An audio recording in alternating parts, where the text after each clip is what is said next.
ഒരു ലേഡി ഒരു വലിയ പൊസിഷനിൽ വരുമ്പോൾ, പ്രസിഡന്റിനായിട്ട് വരുമ്പോൾ ഒരു ഈഗോ അവിടെ തന്നെ വർക്ക്ഔട്ട് ആയിട്ടുണ്ട്. അത് കൊച്ചമ്മ പറയാതെ എനിക്കറിയില്ലേ. And they want to project lady വന്നൊക്കെ ഇത് ശരിയായിട്ട് ചെയ്യാൻ അറിയില്ല. അത് ഞങ്ങളുടെ കുഴപ്പം കൊണ്ടല്ല, എന്നെ മനഃപൂർവ്വം കരിവാരിത്തേക്കാൻ കുറച്ച് ആൾക്കാർ ഇറങ്ങിയിരിക്കുകയാണ്. ഇതാണ് ഇത്.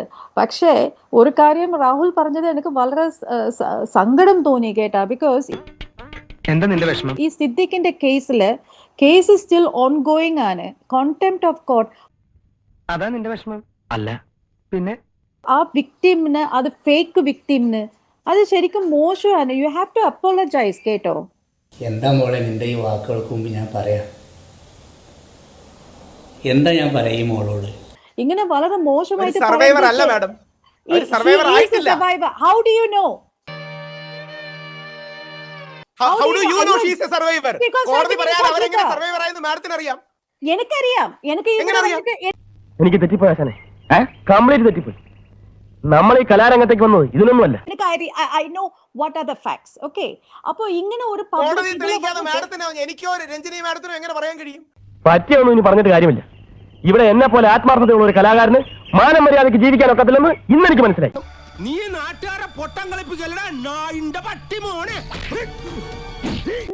മാഡം അമ്മ ആ ഓർഗനൈസേഷൻ അമ്മ ആരുടെ അമ്മ? അമ്മയുടെ നായർ.